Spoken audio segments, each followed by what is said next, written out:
అంటే ఒకటి బాస్ నాకు చెప్పండి. అంటే ఆ అమ్మాయి కెరియర్ ని పరంగా పెట్టిందా, లైఫ్ ని పరంగా పెట్టిందా ఈ ఇష్యూని బయటికి తీసుకురావడం ద్వారా? అంటే ఏం చేసి ఉంటుంది? అంటే ఆమె మొదట కూడా మీడియా దగ్గరికి వెళ్ళింది. ఫస్ట్ మీడియా దగ్గరికి వెళ్తే అదమ్మా మీరు చాంబర్కి వెళ్ళాలి అని చెప్తారు. అదే జరిగింది. భరద్వాజ్ గారు కూడా అదే చెప్పారు. ఆయన ఇంటర్వ్యూలో చెప్పారు, నేను ఫస్ట్ వాళ్ళ మీడియాకి వెళ్ళి అమ్మాయికి తెలియదు ఎక్కడికి వెళ్ళాలో తెలియదు, అదే సమస్య. Okay okay she turned 22 now. ఇప్పుడు తనకి 22 వచ్చింది. అదే 16 to 20 మీరన్న 6 సంవత్సరాల కాలం అదే. అవును అవును. సో ఇప్పుడు అంటే తెలిసి చేసిందా తెలియక చేసిందా? ఇప్పుడు కెరియర్ మొత్తం లైఫ్ తెలియక కాదు. ఆ అమ్మాయి ఒకటే, నాకు పని ఇప్పుడు కూడా నాకు పని ఇవ్వండి, నేను పని చేసుకుంటూ ఉంటాను, నాకు పని ఒక్కటి ఇస్తే చాలు. ఓకే. ఆ జానీ మాస్టర్ దగ్గర నుంచి డబ్బులు ఆశించడం అది కాదు. జానీ మాస్టర్ ఆ మతం మారి ఎందుకు? అమ్మాయి నన్ను రెండే ప్రశ్నలు లేదు, నాకు పని ఇస్తే చేసుకుంటానక్క, నాకేం వద్దు, నా పనికి ఎంత జీతం ఇస్తారు ఇండస్ట్రీలో అంత జీతం ఇస్తే చాలు, అండ్ నేను మతం మారి ఎందుకు పెళ్లి చేసుకోవాలి, నేను పెళ్లి చేసుకొని ఎందుకు ఇంట్లో హౌస్ వైఫ్ గా ఉండాలి, నాకు చాలా డ్రీమ్స్ ఉన్నాయి అంతే. దీన్ని లవ్ జిహాద్ గా చూడొచ్చా? అంటే చాలా మంది 100% లవ్ జిహాద్ గానే చూడొచ్చు. ఒప్పుకోవట్లేదు కానీ చాలా మంది మీడియా వల్ల భయపడుతున్నారు. కుల హత్యల గురించి, పరువు హత్యల గురించి చాలా ధైర్యంగా మాట్లాడతారు. ఎందుకంటే వెరీ అన్ఫార్చునేట్, కులాలు హిందూ మతంలో ఉన్నాయి కాబట్టి అందరూ కులాల గురించి చాలా ధైర్యంగా మాట్లాడతారు. కానీ వేరే మతం వచ్చేసరికి ఎంత భయపడిపోతుందంటే మీడియా అటు ఇటు చేసి కవరప్ చేసి కవరింగ్ చేసి, నో లవ్ జిహాద్ అనేది టెర్రరిజానికి సంబంధించింది, this is not terror. Who said love jihad is a terrorism?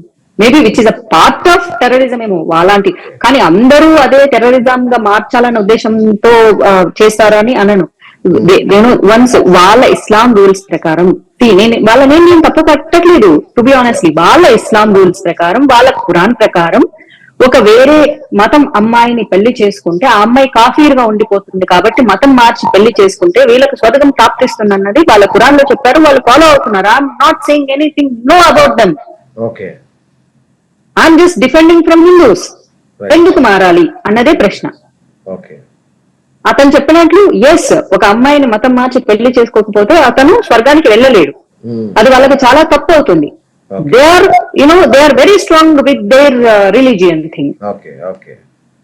కానీ ఇక్కడ ఈ అమ్మాయికి ఇష్టం లేదు. స్టార్టింగ్ లో నమ్మింది, ఒప్పుకుంది. ఒక 1 year పాటు మౌలా స్పీచ్లు వినిపించారంట, సో టెంపుల్స్ పూజలన్నీ మానేసిందంట. సో ఎలా కన్వర్ట్ అవ్వాలని ఆలోచన చేసి, అరే ఒక మనిషి మీద ఇష్టం ఉన్నప్పుడు 100 చేస్తారప్ప. కానీ ఎండ్ ఆఫ్ ది డే ఏంటంటే, ఇప్పుడు మనం ప్రేమించిన వ్యక్తికి కొన్ని అలవాట్లు ఉంటే మనకు తెలియకుండా కొన్ని రోజుల తర్వాత ఆ అలవాట్లను మన అలవాట్లుగా చేసుకుంటాం. కానీ మళ్ళీ కొన్ని రోజుల తర్వాత అనిపిస్తుంది, అరే నేనెందుకు మార్చుకోవాలబ్బా అనిపిస్తుంది.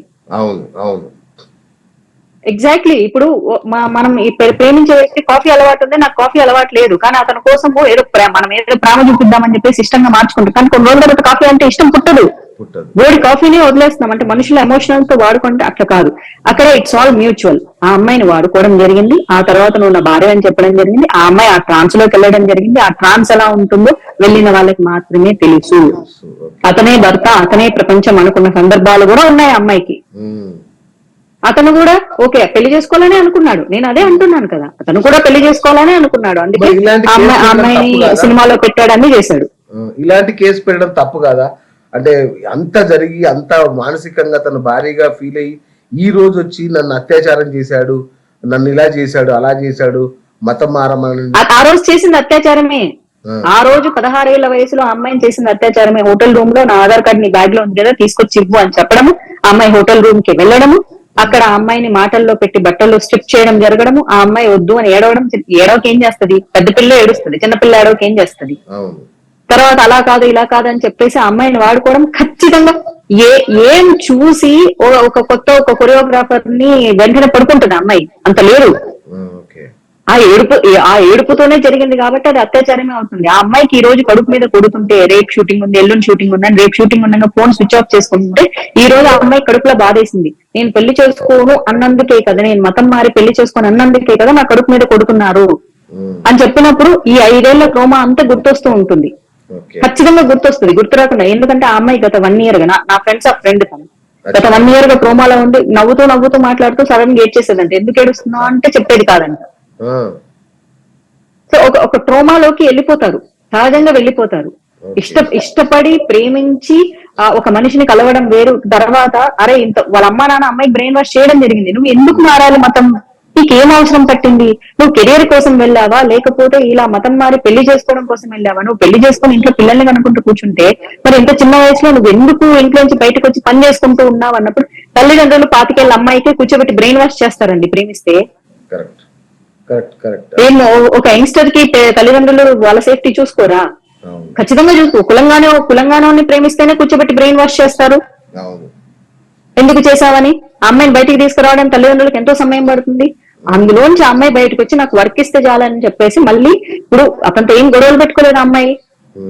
ఈ పెళ్లి అనే అంశం వద్దు, ఓకే నాకు తెలిసి తెలియక అప్పుడు జరిగింది, ఇప్పుడు పెళ్లి అనే అంశం వద్దు, నేను పని చేస్తాను మీ దగ్గర. ఓకే. కానీ అది అటు తిరిగి ఇటు తిరిగి పెళ్లి చేసుకోవాలనే అంశం దగ్గరికి వచ్చింది కాబట్టి ఆ అమ్మాయికి పని ఇవ్వకుండా అమ్మాయి కడుపు మీద కొడుతుంటే ఇంక ఇప్పుడు అమ్మాయి తట్టుకోలేదు. Okay, end of the day నాకు పని అయితే ఇవ్వట్లేదు, ఓకే ఓకే, పెళ్లి చేసుకుని నాతో పని చేయండి. కానీ పెళ్లి చేసుకున్న తర్వాత మొదటి కడుపు వస్తుంది, రెండో కడుపు వస్తుంది, అయిపోయింది అమ్మాయి కెరియర్ అండ్ ఇంకెక్కడ ఉంది కెరియర్? మీరు ఎప్పుడైనా అదే అమ్మాయి ఆలోచన చేసుకుంది. రైట్. మీరు ఎప్పుడైనా జానీ మాస్టర్ తో కలిసి పనిచేశారా? నేను కలిసి పనిచేయలేదండి. ఒకసారి ఒక ఈవెంట్ నేను అదే అంటున్నాను.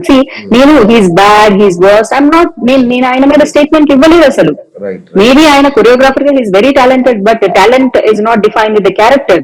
ఎట్ ద సేమ్ టైం ఏమైంది, అతని స్నేహితులకు మంచివాడు అయిండొచ్చు. డెఫినెట్లీ నా ఫ్రెండ్స్, నేను ఎవరో జీవితాలు తీస్తాను, నా ఫ్రెండ్స్ నాకు చాలా మంచి గత 10 ఏళ్ళుగా తెలుసు. కానీ వాళ్ళ భార్య దగ్గరికి వెళ్ళి కోపంలో కొడతారు. ఇది నాకు షాకింగ్ గా అనిపిస్తుంది. ఎందుకంటే ఒక ఫ్రెండ్ గా నేను చూసి షేడ్ వేరు, భార్యగా ఆమె చూసి షేడ్ వేరు, చాలా తేడా ఉంటది. కాబట్టి బయట కనిపించే వ్యక్తి మనతో ఆ క్లోజ్డ్ పీపుల్, ఒక అమ్మాయితో ఉండే వ్యక్తి ఇద్దరు ఒకటే అనుకోవడం చాలా తప్పు అని చెప్తాను. Right right right. ఈ ఇష్యూలో మెగా ఫ్యామిలీ ఇన్వాల్వ్ అయిందా? మెగా ఫ్యామిలీ ఇన్వాల్వ్ అయిందో లేదో నాకు తెలియదు, కానీ నాగబాబు గారు ఏదో సపోర్ట్ చేస్తున్నట్లు తెలిసింది. మేబీ ఆయన జనసేనకు సపోర్ట్ చేసిన కారణం అవ్వచ్చు. అండ్ ఇప్పుడు కూడా అమ్మాయిని జనసేన వాళ్ళు చాలా ఫోర్స్ చేసి ఎలాగైనా కేసు విత్డ్రా, ఇందాకే మాట్లాడడం జరిగింది, విత్డ్రా చేసుకునే ప్రక్రియలో వచ్చే ఆ అమ్మాయికి కొంచెం ఫోర్స్, లేదా వైసీపీ వాళ్ళ సపోర్ట్ తీసుకొని ఆ అమ్మాయి బ్రెయిన్ వాష్ చేయడం, ఇట్లా చాలా జరుగుతుంది.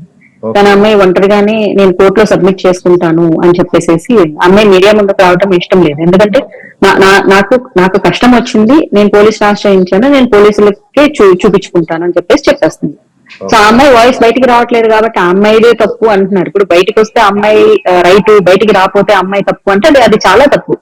ఆ అమ్మాయికి మీడియాని ఫేస్ చేసే అమ్మాయి తీసుకోలేకపోతుంది. ఎదిగో 16 ఏళ్ల వయసు నుంచి ఎన్నో రకాల కష్టాలు అనుభవించి ఫైనల్ గా మళ్ళీ ఇప్పుడు పోలీస్ కేసు పెట్టి ఇటు వైసీపీ వాళ్ళ సపోర్ట్ తీసుకొని చాలా బాగా సపోర్ట్ చేస్తారని, ఇటు జనసేన వాళ్ళు వచ్చేసి ఈ అమ్మాయి వాయిస్ కావాలని చాలా వెయిట్ చేస్తుందంట.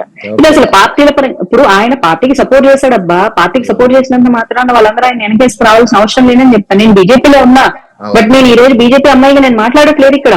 నేను కేవలం ఒక ఆడపిల్లగా మాట్లాడుతున్నా. ఒకవేళ ఇదే తప్పు అతను బీజేపీకి సపోర్ట్ చేసినా సరే నేను మాట్లాడతాను.